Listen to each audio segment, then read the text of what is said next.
Hi everyone, my name is Catherine James. I'm a writer at ClassicGameRoom.com, and this is my review of Final Fantasy XII by Square Enix for the PlayStation 2. The world-famous Japanese role-playing game company kept fans waiting 5 long years for Final Fantasy X's successor, and in my opinion, it was well worth the wait. The lengthy opening cutscene introduces you to a world that looks part Aladdin, part Phantom Menace. The home city is a desert oasis, but throughout the game you will travel through a visual smorgasbord of environments. After the backstory, you get to play a young war orphan named Vaughn, who dreams of being a sky pirate but is kept in check by his down-to-earth sidekick, Penelo. Through a long series of unfortunate events, they become entangled with an actual sky pirate and his Playboy Bunny-esque partner, the supposedly deceased crown princess, and the knight accused of murdering Dalmasca's king. Once your party is all together, you set off on a quest to help Princess Ashe liberate her kingdom from the evil Arcadian Empire. In a shocking break from tradition, Final Fantasy XII abandons its predecessor's turn-based battle system for the active time battle system. Instead of random encounters, you engage enemies in the actual world. This gives you the freedom to avoid encounters if you want, or to group several enemies into one battle, if you're feeling brave.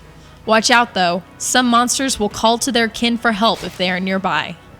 Though you still have to wait for your character's time gauge to fill up before attacking, there is a revolutionary new system featured in Final Fantasy XII that makes battles smoother and more efficient, the Gambit System, by which you can program your characters to respond to specific situations with whatever items, spells, or techniques are available to them. You will eventually gain access to 12 possible gambits for each character. It takes a lot of the tedium out of battles, but it's also a double-edged sword. With the maximum number of gambits set, it can feel like the game is playing itself.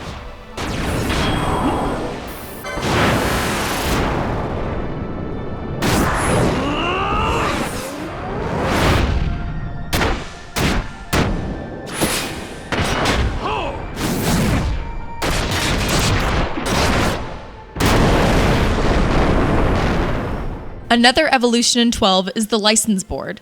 The license board resembles Final Fantasy X's sphere grid in that it grants characters access to various spells and statistical upgrades, but it also contains all the weapons, armor, and accessories you can equip. This means that not only do you have to acquire your equipment and spells, you must also purchase them from the board using license points, which are gained from battle. Every character has the same license board and, unlike 10, each has immediate access to the entire thing. The only licenses that cannot be shared by every party member are summons. Summons can only be allocated to one character apiece, and you can acquire them through the story or through side quests. Naturally, it wouldn't be Final Fantasy without summons playing some part in the plot, but in this installment, they aren't actually very helpful in battle. You can easily go the entire game without using them. What you'll be relying on a lot more is characters' limit break abilities, called quickenings this time around. Each character has a set of unique quickenings, and you are challenged to access as many of them as possible before the timer runs out.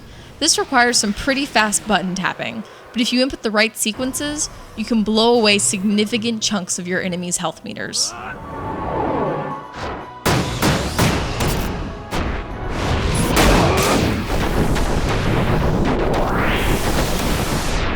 Needless to say, there are plenty of side quests to keep you distracted from the main storyline. The amount of content packed into this game is unreal. You can easily spend over 30 hours on side quests alone. There are enough secrets peppered throughout the world to force even the most veteran of Final Fantasy fans to consult a guide. But finding them is well worth the effort, as you can acquire some of the most amazing weapons in the game, as well as a summon or two that is actually worth using. With beautiful, if sparse cutscenes, a huge world to explore, an incredibly dense amount of content to discover, and a battle system that won't lull you to sleep, this is a role-playing game worth playing.